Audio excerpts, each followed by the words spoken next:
Here on this Thursday night high school football as the Gators march to possibly a district title, shutout streak intact. It's good to be a Gator these days in a Thursday night game here as they take on Callaway. Welcome back. We're here at Forest Hill High School. We were here last Friday. We're here again on this Thursday night action. I'm Charles Edmond. He's head coach Todd McDaniel. Coach, congratulations. A big win last Friday. Now you're trying to get another one here on this Thursday night. Right. And everyone is scheduling us for homecoming. You know? Hopefully we can change that trend. This is another homecoming for Callaway. So we want to come out, we want to gain our respect, and we want to let people know that this is not the team to schedule for homecoming. We're dealing with a few things on the in-house as far as a few injuries here or there, but that's part of football. So, but we got to come out here with our head strapped on tight tonight and handle business. Every time I talk to whether high school or college coaches about the homecoming game and being scheduled for homecoming, just personally, I didn't think it's that big of a deal. But this is what, 3 or 4 straight homecomings that we've had to deal with here? Absolutely. I was telling the kids just the other day, as a player, my freshman year, we had went 0-9 or 0-10 the 2 previous years. In my freshman year, I probably played more homecoming games.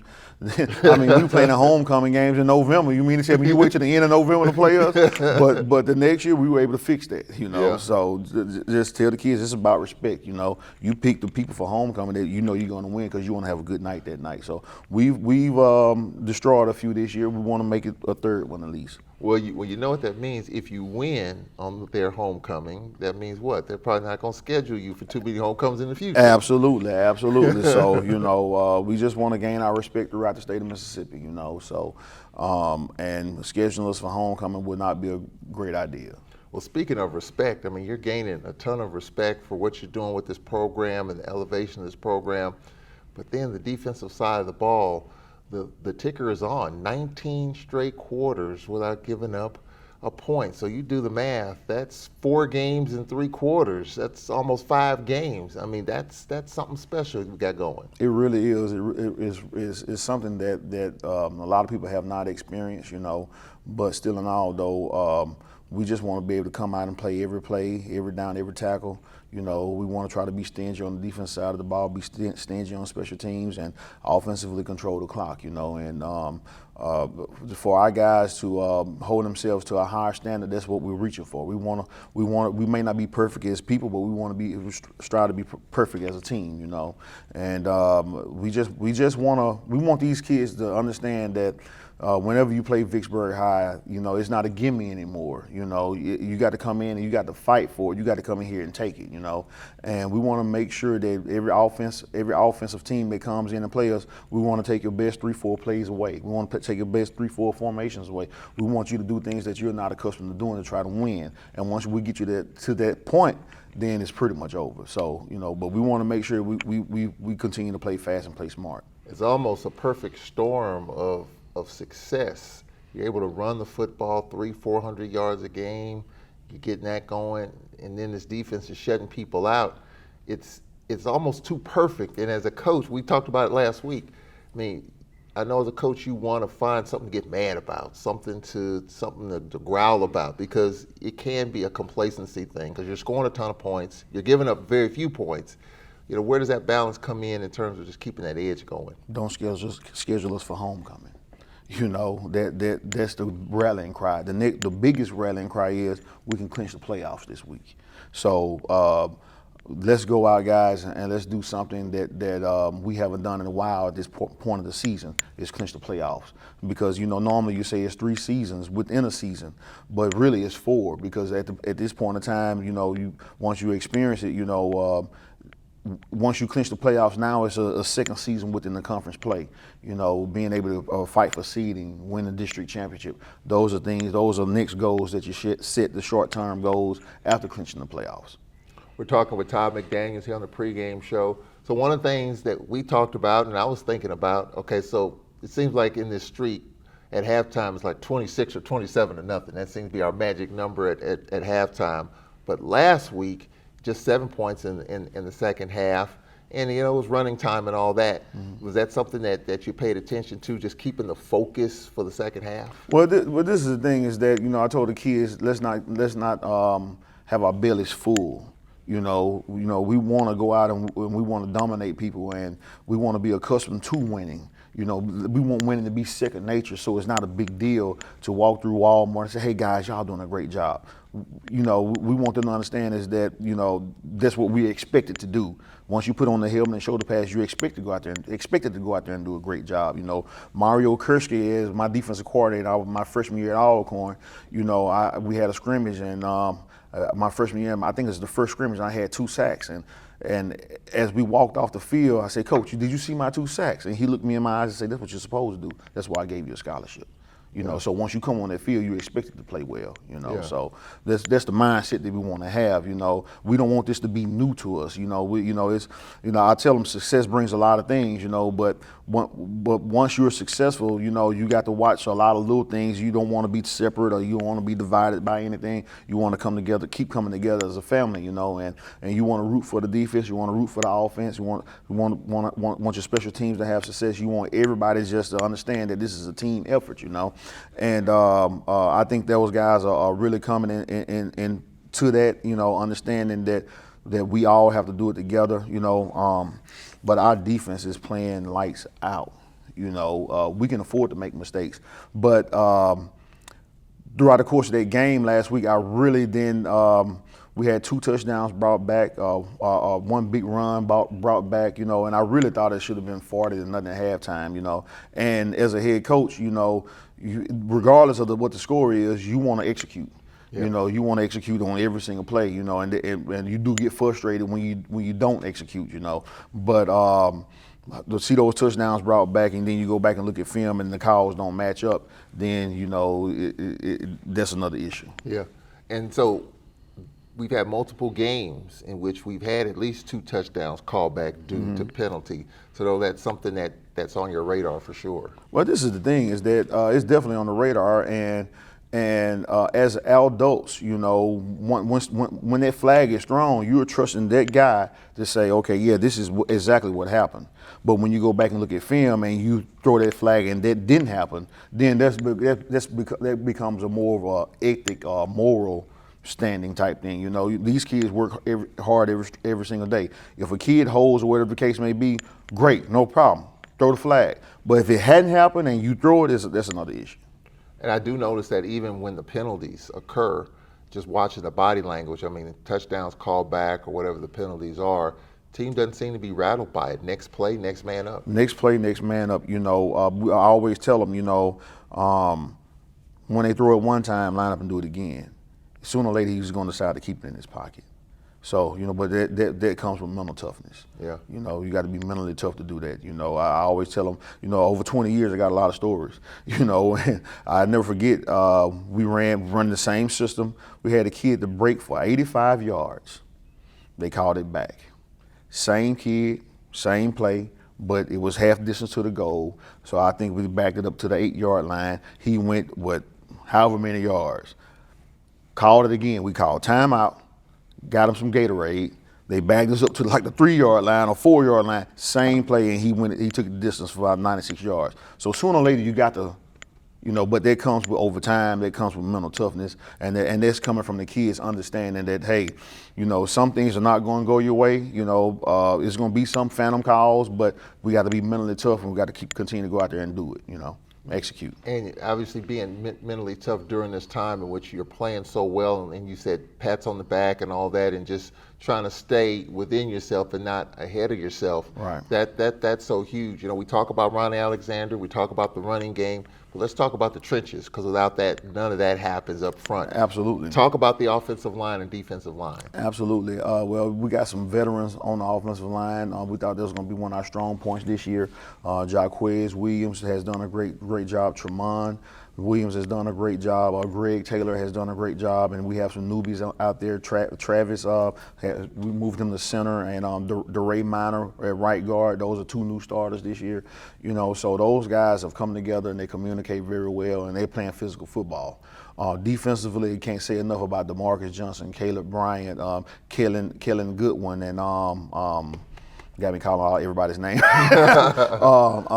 KJ. So those guys are actually dominating the offense and defensive line. And Julian Demi is playing tight end. He's going both ways. He's a natural pass rusher. He's a natural athlete. Actually, Julian is about 6'3", about 225. He's about my size. He looks me eye to eye, and he's gonna be a D1 football player, So we just got to tone him down. Nick Saban always says don't eat the rat poison, So and that's what everybody right now, do not eat the rat poison. Yeah. So those two groups right there are even though they don't get mentioned a whole lot, they're the reason for the success. Yeah.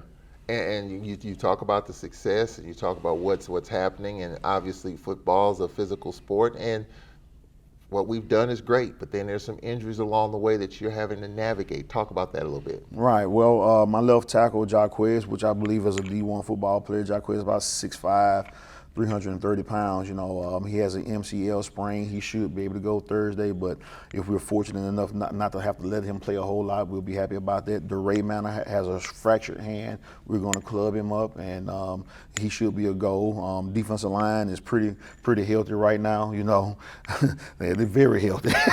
Knock on wood. Yeah, knock on wood. But those guys are a big part of our success, even though they don't see a lot of publicity, but without those guys, it's a no-go. So myself and my coaching staff, our biggest task was this year is for our offensive line, defensive line to dominate, and that's something that has not been done on a consistent basis around here in a long time. So and this is a pretty young group, so hopefully we can continue to do this for a long time. And we're at the halfway point of the season.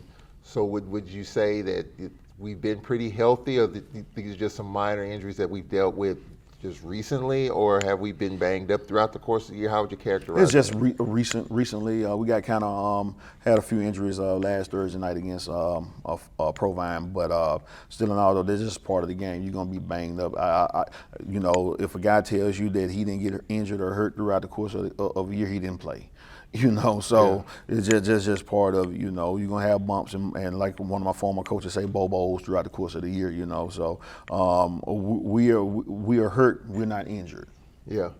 We're talking with Todd McDaniel here on the pregame show. Kickoff coming up in a couple of minutes. All right, so let's talk about what we got going on right now. When you look at this Callaway team, the Callaway Chargers, they're fighting for a top 4 spot. You look at the standings, and Neshoba, Vicksburg 4-0.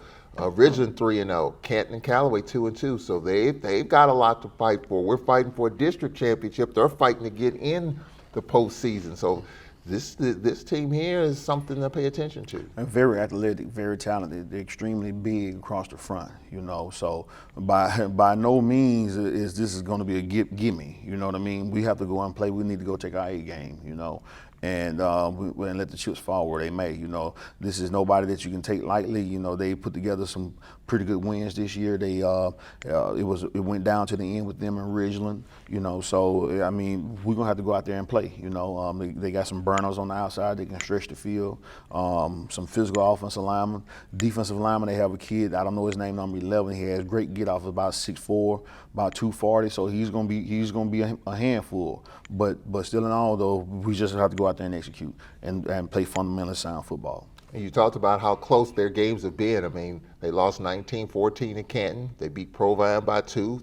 They lost by 1 to Yazoo City. Mm-hmm. So this team's been in some battles. Right, they have, this was, they didn't have an opportunity to play last year, so they're getting their COVID dust off of them, you know what I mean? So, but we're gonna have to go out and we're gonna have to go out there and hit them in the mouth, This, I don't know a nice way of saying it, or playing football, but we're gonna have to go out there and be physical with them, and just follow the game plan, stick to it, But like I said, they have some pretty good offensive weapons.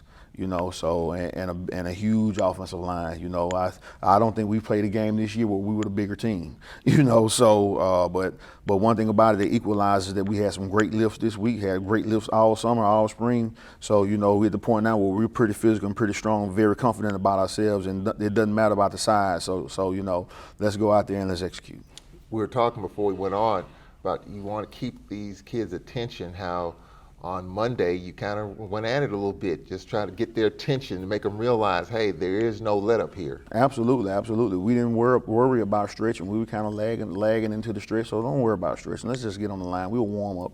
we'll warm up with some gases, you know. And when you're ready to practice, then we'll stop running. You know? So when you all are focused on beating Callaway, okay, yeah, we'll stop running then, you know. So I think they got their attention a little bit after practice, you know. So let's come back down to earth, you know. Let's make this second nature, you know, winning second nature. So, you know, but that's all within the process. Yeah. That's all within the process. I've often wondered with coaches, you know your team better than anybody. How can you tell with this team when they are slacking up a little bit? How can you tell that during the course of a practice or during a moment? Well, you know, you kind of, you know, get lackadaisical, you know, kind of move kind of slow. You're not as moving as fast as I'm accustomed to seeing, you know. So let's get on the line and let's put this on the clock and let's time it, you know, and let's see how fast we can move back and forth. And then that's the hard part. The easiest part is practicing. Yeah. So let's move as fast as possible in practice. Yeah. Ronnie Alexander, we're talking with him at halftime. TJ Mayfield will have that interview with him at halftime. Give us a little story about Ronnie Alexander. Maybe people don't know, a little funny anecdote, because he's a real quiet guy. He just kind of goes about his business. 15 years old, running this wing tee with a great deal of efficiency. What's something that people might not know? Well, the craziest thing about running is that, you know, he doesn't mimic me around me. He always does it somewhere else, you know, and I never get a chance to see it, but I always hear about it. And when I'm in practice and I'm extremely serious, I can look over here, he has a smirk and a smile on his face, and I can tell in his mind it's extremely funny to him, but he can't say anything right now, you know. So, well, he's just a calm, laid-back guy, you know, but he's extremely funny. You can hear him in the locker room talking to the guys or whatever the case. Maybe he has some funny things to say, you know. But, you know, they always say, though, if the kids mimic you, they like you. Yeah. You know, I very seldom know anybody to mimic anybody that they don't like, you know. Yeah. But it's just a funny guy, you know. But well, when he does talk, they listen. Yeah. He does talk, they listen. And, you know, once he becomes more of a vocal leader, he'll become a much better football player also. Yeah, that was my next point. I mean, talk about his leadership abilities. I mean, he's not that tall of a kid, very quiet kid, and yet he's got the keys to this thing. Talk a little about that. Well, one thing about it, he leads by example. Right now, he's not the talkative rah-rah type of guy. You know, he's just a guy that's going to go out and show everybody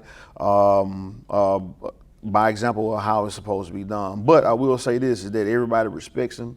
Everybody knows that he's a winner. You know, and some of the contact that he has taken this year, and he gets up and brushes it off and come back to the sideline to the next play, or he will say some funny, coach, they got to him a little bit before I can get it off, coach, with a little smile on his face, you know. And, you know, they're moving kind of fast out there today, coach, you know. Yeah. You know, it's just, but he's a mellow guy, you know, but around his buddies, you know, hey, I wish I had a camera. That's right.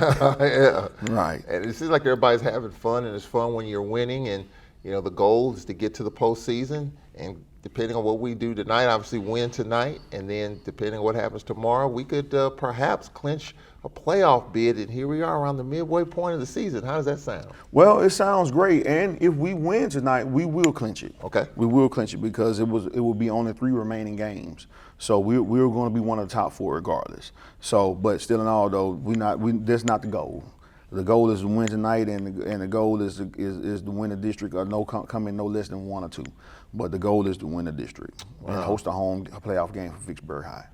So when you look at your blueprint, your game plan in terms of coming in to Vicksburg High and building this program, here you are year 2, halfway through. Is it safe to say that you're ahead of schedule, on schedule? Well, how would you characterize in terms of building this thing year 2, halfway through? Well, actually, last year I thought I was going to be able to come in here and we're going to be able to win 6 or 7 games last year, you know, but that didn't quite work out. We lost 2 very key guys to a school in Texas that, you know, a lot of leadership and a lot of athletic ability left. So, and then we were just basically starting over from ground zero. But still in all, though, I think we're right where we need to be. You know, I'm not going to say a little ahead or a little behind or whatever the case may be. I think we're right where we need to be. And, you know, it's just a process. We talked about the process, and I got sick of saying that word last year. Process. And this is just part of it. And if you believe in what you're doing, and we had a lot of conversations, if you believe what you're doing, the kids start to believe in what you're doing, then, you know, we can move forward and we can start to win some football games, you know. So and this is the thing is that I don't think people understand is that the games are only 3 to 5% of it, you know. The other 95% no one ever sees. You know, so it's just part of it. The kids honing in, coaching staff working great together. You know, and that's one of the things I'm really proud of too. You know, is because if you have a divided coaching staff, you're not going to win at all. You know, so our guys really like each other. You know, we talk and text all the time. You know, we can sit in the office and talk 40, 50 minutes. You know, after practice and not realize what time it is. You know, and we're not getting up and running out. You know what I mean? You can always tell the guys that really don't want to be there. Time practice is over, they got to go. You know, but this staff is not like that. You know, we work together, and big shout out to them because they work their tails off every single day. Moving around town, just going to different places around town and wearing this and wearing the visors, everyone said, man, Vicksburg High's got it going on. With every win, you're getting more and more attention. Well, the buzz is really high. The buzz is really high. I will say that. You know, it wasn't that high once this time last year, but I will say this is that, you know, when on our first meeting as a coaching staff, we made a pact that we're going to do our best job possible to make this one of the best 5A football programs in the state of Mississippi. And we're not there yet. You know, we got a short time to get there, but we're on the right track. And the march to the district continues as the Gators take on Callaway on this Thursday night. Coach, let's go get them. Go Gators. At halftime, TJ Mayfield will have a good conversation with Ronnie Alexander, 15 years old, running this wing T offense. He'll talk to us at halftime. We'll step aside, play-by-play story from Forest Hill coming up after this.